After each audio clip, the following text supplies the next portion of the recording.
Welcome back. Shahid Khaqan Abbasi साहब हमारे साथ मौजूद हैं। भाई साहब, thank you very much for joining us. मुझे जरा ये बताइएगा कि पहले तो वज़ीर आज़म रूस के दौरे पर हैं, ज़ाहिर एक इंपॉर्टेंट विजिट है। पाकिस्तान के कई सालों बाद रूस के साथ ताल्लुकात बेहतर हुए हैं। हेड ऑफ स्टेट वज़ीर आज़म गए हैं, उनसे मिले हैं, बड़ा अच्छा उनको वहाँ पर वेलकम किया गया।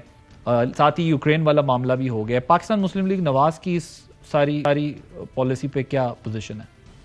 देखिए, जो स्टेट टू स्टेट पॉलिसीज होती हैं उस पर कमेंट करना मुनासिब नहीं होता। ये अगर कोई इशू हो तो हम कमेटी में बात कर सकते हैं, कहीं और कर सकते हैं, पब्लिकली इस पर बात नहीं होती। हर दौरे का एक मकसद होता है, वो मकसद अभी तक हुकूमत बताने से कासिर रही है, लेकिन यकीनी तौर पे इस दौरे का कोई मकसद होगा। हो सकता है उसको खुफिया रख रहे हों। तिजारत और एनर्जी, हुकूमत ने बताया है कि ये दो चीजें हैं। नहीं, तिजारत और एनर्जी में आपने क्या बात की है? गैस पाइपलाइन वाली बात चल रही है। गैस पाइपलाइन का वायदा तो 2016 में हुआ है। नहीं, बट उसमें तो उन्होंने बताया था ना कि कॉन्ट्रैक्ट में इश्यूज थे, आप लोगों के दौर में जो हुआ था वो कैंसिल हुआ, उसके बाद दोबारा जो है कॉन्ट्रैक्ट, देखें, कॉन्ट्रैक्ट में इश्यूज नहीं है, उसको इम्प्लीमेंट करना है। नहीं, हमाद अजहर साहब ने हमारे इंटरव्यू बताया, उन्होंने कहा जो पिछला मुआहदा हुआ था वो कॉन्ट्रैक्ट जो हुआ था वो ठीक नहीं था, हमने उसको करवाया, उन्होंने रेक्टिफाई किया, अब नए सिरे से वहां मुआहदा हुआ। तो शुरू हुआ है काम तो शुरू नहीं हुआ। मैं यही कह रहा हूँ ना, 4.5 साल तो गुजर गए हैं। ये मुआहदा 2016 का हुआ है, मुआहदा बरकरार है। जो कंपनी रूस ने दी थी काम करने के लिए, हमारी उस पर रिजर्वेशन थी। आपकी भी रिजर्वेशन? जी, हमने उनको कहा था कि ये कंपनी नहीं काम कर सकती, फिर उन्होंने दूसरी कंपनी दी थी। ये आपने जब आप वजीर आजम थे या फिर उससे पहले? नहीं, मैं जब मिनिस्टर था। ये पाइपलाइन सारी हमने ही डेवलप की थी जब मैं मिनिस्ट्री में था। ठीक, तो फिर ये रूस से गैस नहीं ला रही पाइपलाइन, पाकिस्तान के अंदर एक पाइपलाइन है जो नॉर्थ साउथ गैस पाइपलाइन जो लगी है वो हमारी जरूरत है, थी उस वक्त। अब शायद उसकी जरूरत भी ना हो। क्यों, वजह? क्योंकि आपने टर्मिनल तो लगाया कोई नहीं है। कौन सी गैस लेकर जाएगी ये पाइपलाइन? टर्मिनल कह रहे हैं, लगा रहे हैं हम, काम प्रोसेस कहाँ पे है वो तो वजीर ही बता सकते हैं। 3.5 साल तो गुजर गए ना। ठीक ठीक, चले आप जरा ये बता दें कि ये जो मुलाकातें और बहुत तेजी से मुलाकातें हो रही हैं, एक लंच इधर होता है, डिनर उधर होता है, ब्रेकफास्ट उधर होता है, ये सारा जो मतलब एक अपोजिशन मुतहर्रिक हुई हुई है, कुछ काम करीब गया, इत्तेफाक हो गया वज़ीर आज़म? आपकी डिमांड थी कि अपोजिशन कुछ कर नहीं रही, तो अपोजिशन कुछ कर रही है। ये भी आप हमारे ऊपर रख दें। अपोजिशन अब कर रही है। हाँ, तो अच्छी बात है अगर कर रही है, ये तो पता चले क्या कर रही है। अदम एतमाद, मुशावरत हो रही है और इंशाल्लाह अदम एतमाद होगा। इस हुकूमत, जो अवाम का दबाव आज है इस हुकूमत को घर भेजने के लिए, वो कभी मैंने माजी में किसी हुकूमत के बारे में नहीं देखा। तो आज अवाम के दबाव पे जो अपोजिशन भी है मुतहर्रिक है, हुकूमत पे भी दबाव है, और जो बैसाखी हैं उन पर भी दबाव है, आज सब पे दबाव है। टाइमिंग पे इत्तेफाक हो गया? टाइमिंग जो होती है उसकी तशहीर नहीं होती। आपको उस दिन मैं नहीं पूछ रहा तारीख बताएं, मैं कह रहा हूं क्या टाइमिंग पे इत्तेफाक हो गया? जी, टाइमिंग सारी जमातों जल्द अज जल्द जी।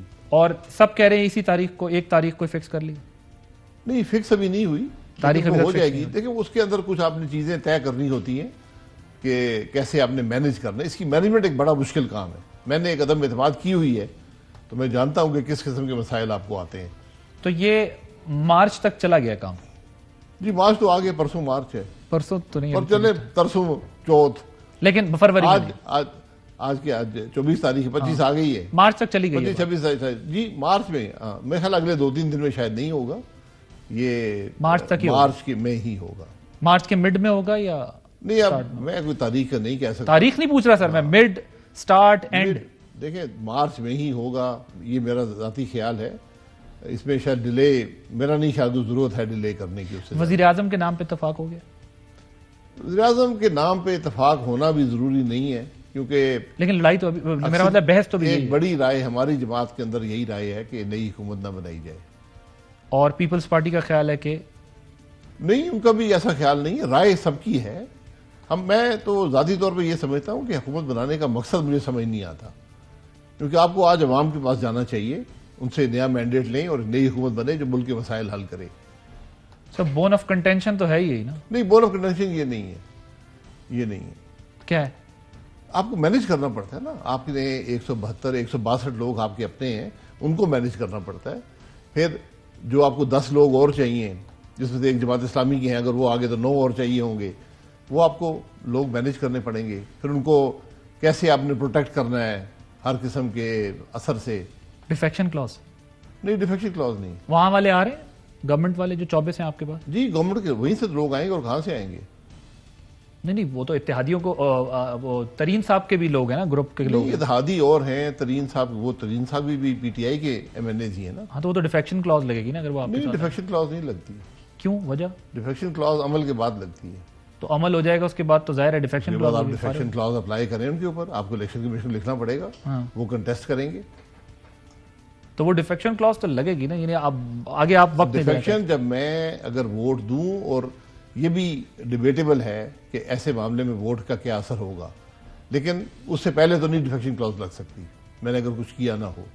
अगर किया भी हो तो मैं तो यही कह रहा हूं कि आपको तो इस अदम एतमाद के बाद सीधा इलेक्शन में जाना चाहिए। तो कैसे जाएंगे? पीपल्स पार्टी तो आपको दो मशवरे दे रही है ना। एक पहला मशवरा दे रही है कि स्पीकर पे जाएं और पंजाब असम्बली में जाएं। नहीं, देखिए, मशवरे हर किस्म के आते हैं, राय हर किस्म की होती है, लेकिन बात मुस्तकिल वही होती है जिसका इफेक्ट हो। सर, पहले पीएम, स्पीकर या सीएम? पीएम पे सीएम, स्पीकर का मकसद कोई नहीं है, आपको प्राइम मिनिस्टर पे जाना चाहिए। और ये बात दुरुस्त है, वहीं से तब्दील होती है। ये बात दुरुस्त है कि पीपल्स पार्टी ने शहबाज शरीफ साहब का नाम दिया किस बात के लिए? नेक्स्ट पीएम के लिए। नहीं, देखिए, नेक्स्ट पीएम मैंने आपको कहा है कि आप हुकूमत क्यों बनाएंगे, इस बात को पहले तय करना है ना। हुकूमत बनाने का मकसद कोई नहीं है, प्राइम मिनिस्टर जो मर्जी बन आप जाए। उस दिन भी हमारे पास प्रोग्राम में थे, उसके अगले 3 दिन तक उसी पे बहस चलती रही है और भी लोग फिर आते रहे, बात करते रहे। आप जो फॉर्मूला दे रहे हैं उसके मुताबिक तो अदालत के पास काम चला जाएगा, क्योंकि अगर आप अपनी अक्सरियत कोई भी शो नहीं कर सकेगा तो कैसे बनेगा? कुछ लोगों का ये ख्याल है कि वजीर आजम इसके बावजूद अगर वहां हाउस वजीर आजम जो भी हाउस में वोट ऑफ नो कॉन्फिडेंस किया तो अपनी अक्सरियत शो करेगा, वजीर आजम बना लेगा जी। लेकिन आप तो कहते हैं कि हम तो इस हक में ही नहीं है कि दोबारा इन हाउस चेंज आए। तो नहीं जब इन हाउस कोई वजीर आजम ही नहीं बनेगा, अदालतों पे मामला चला जाएगा। नहीं, अदालतों में नहीं जाता। फिर कैसे? आइन में शिक है। क्या क्लॉज? जब कोई भी ना कर सके तो फिर प्रेसिडेंट को डिसॉल्व करनी पड़ती है असेंबली। कौन सी क्लॉज के तहत? मुझे शिक का याद नहीं है, अभी आइन के अंदर है सर, लेकिन आप कह रहे हैं आइन में एक शिक है। जी, शिक का नंबर मुझे याद नहीं है। आप कॉन्फिडेंट है? जी जी। जिसके तहत अगर असेंबली नहीं बनेगी तो प्रेसिडेंट डिसॉल्व कर देगा? अगर कोई शख्स भी वोट ऑफ कॉन्फिडेंस ना ले सके तो असेंबली डिसॉल्व कर दी जाती है। तो आप लोग सदर का इंतजार कर रहे हैं? नहीं, सदर ही करेगा ना, मैं तो नहीं खुद कर मेरा मतलब है जब डेडलॉक आ जाएगा फिर सदर फैसला करेंगे। सदर तो उनके अपने हैं, उसको अपने फिर अदालत जाना पड़ेगा। अब मुल्क हुकूमत के बगैर तो नहीं रह सकता ना। ठीक है, तो आपको कोई एतमाद नहीं ले सकेगा, असेंबली डिसॉल्व हो जाएंगी। सदर साहब अगर हिचकिचाहट करेंगे तो अदालतें कर देंगी।